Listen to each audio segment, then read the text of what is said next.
VIT AP, as a part of VIT Group of Institutions, inherits 37 years of legacy in innovation and research in educational sector, is one of the most preferred destinations of education for students across the country.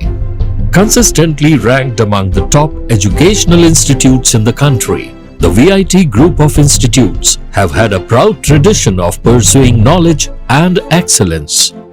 A university that offers the best undergraduate, postgraduate and PhD programs in technology, science, arts, law, management and many more. A place where students' development of mind, body, heart and spirit is encouraged through learning, engaging, experimenting and leading. We welcome you to the VIT AP.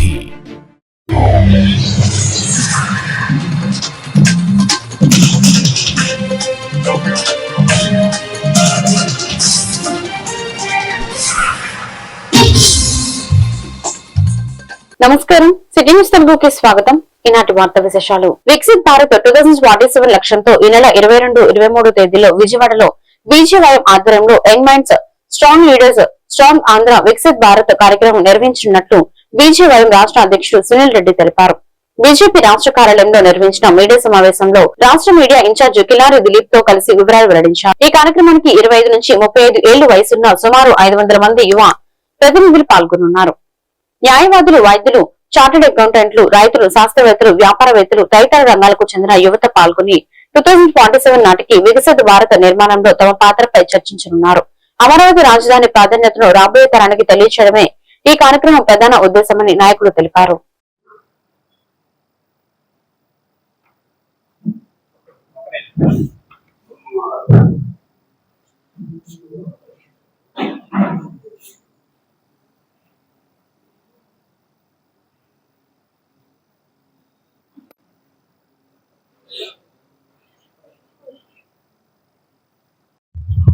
Hello, media సోదరులందరికీ నమస్కారం.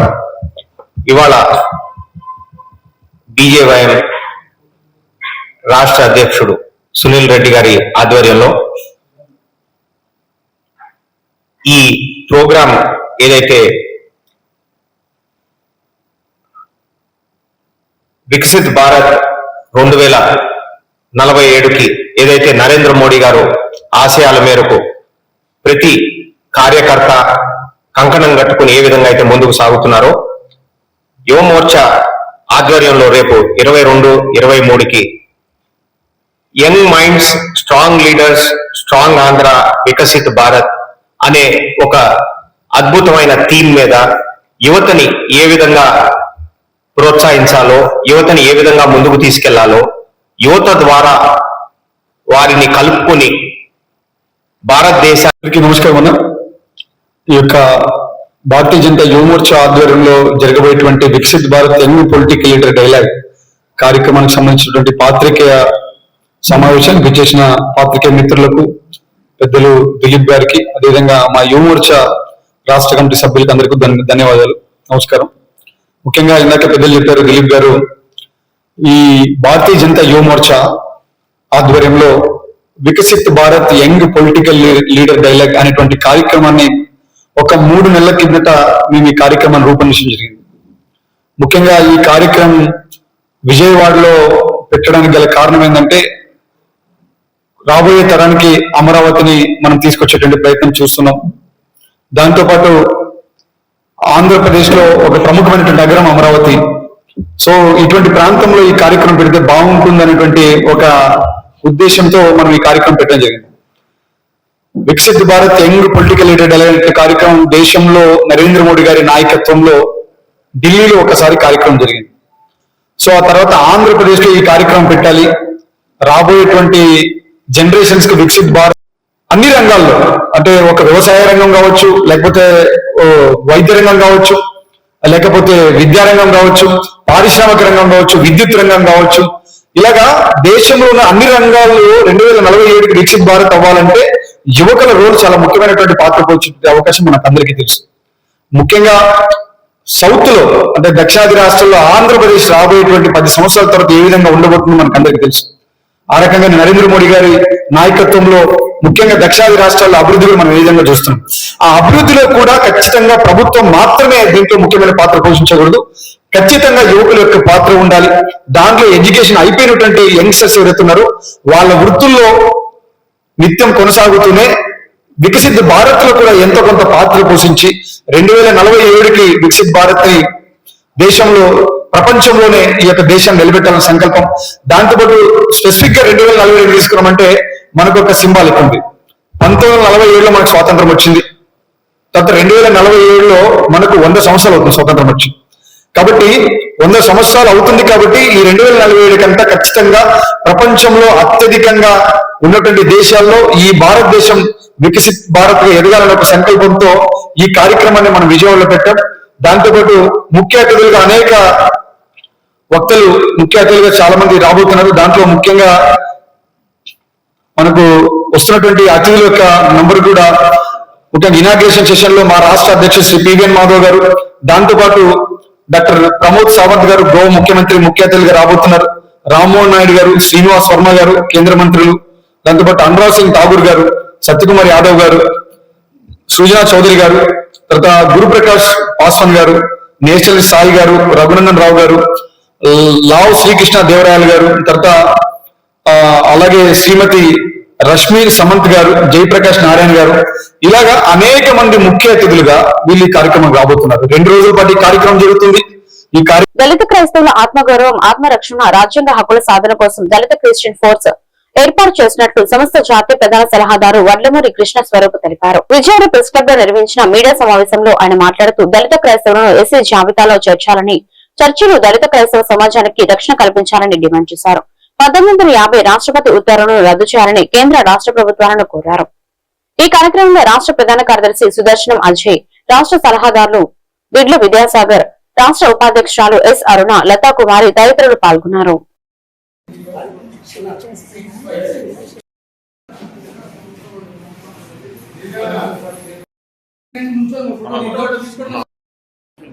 అదే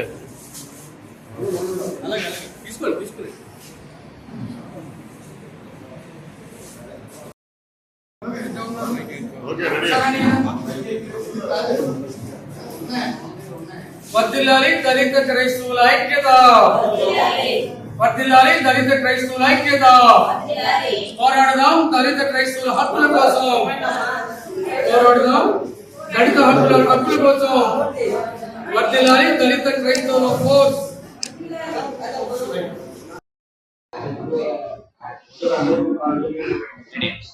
అందరికీ జైబీబులు. నా పేరు వడ్లమూరి కృష్ణ స్వరూప్.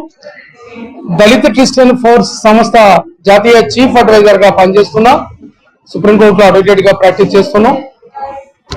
ఆంధ్రప్రదేశ్ లో దళిత క్రైస్తవుల హక్కుల రక్షణ కోసం, వారి సామాజిక, ఆర్థిక, రాజకీయ, రాజ్యాంగ హక్కుల కోసం ప్రధానంగా దళిత క్రైస్తవుల్ని ఎస్సీ జాబితాలో చేర్చాలని 1950లో అప్పటి రాష్ట్రపతి ఉత్తర్వులను రద్దు చేయాలని, మరి దళిత క్రైస్తవులకి రిజర్వేషన్లు, ఎస్సీ రిజర్వేషన్లు అవసరం లేదంటూ 1950లో ఇచ్చిన ప్రెసిడెన్షియల్ ఆర్డర్ క్లాస్ 3ని పార్లమెంట్ లో సవరణ చట్టం ద్వారా రద్దు చేయాలని కేంద్ర రాష్ట్ర ప్రభుత్వాన్ని డిమాండ్ చేస్తూ దళిత క్రైస్తవుల యొక్క ఆత్మగౌరవం, ఆత్మరక్షణ, సోషల్ జస్టిస్ సాధన కోసం పెద్ద ఎత్తున పోరాటం చేయడానికి ఈ దళిత క్రిస్టియన్ ఫోర్స్ ఏర్పాటు చేయడం జరిగింది.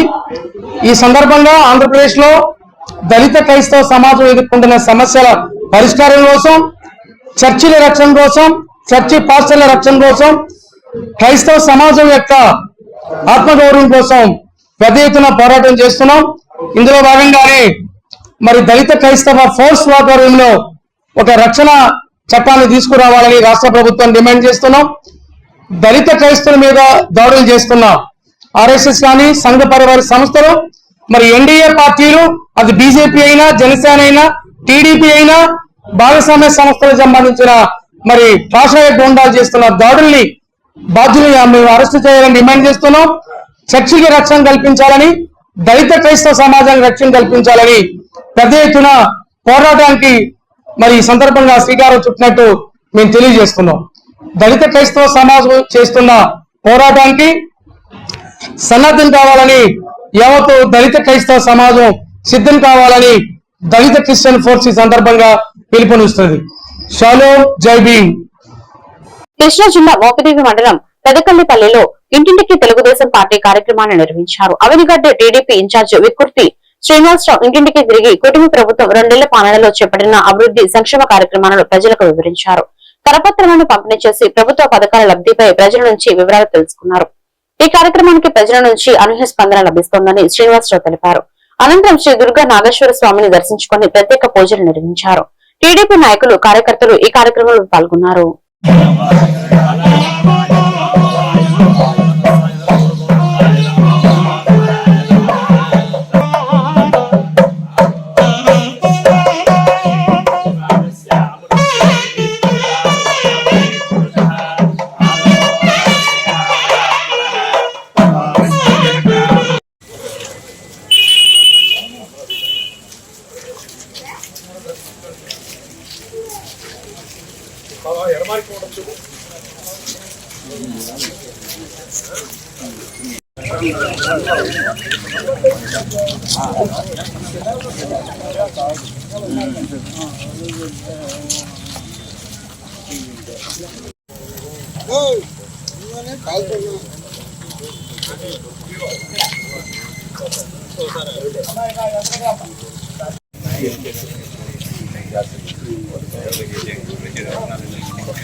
మనం గౌరవించుకోవాల్సిన అవసరం చాలా ఉంది.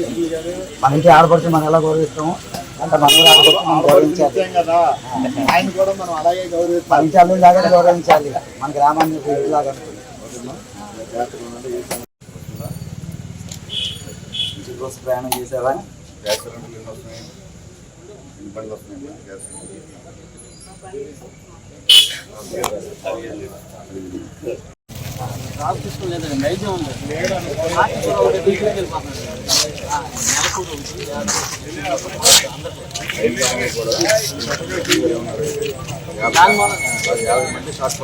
ఈ వార్తలు ఇంతటితో సమాప్తం. మరొక బిల్డింగ్ లో మళ్ళీ కలుద్దాం. నమస్కారం.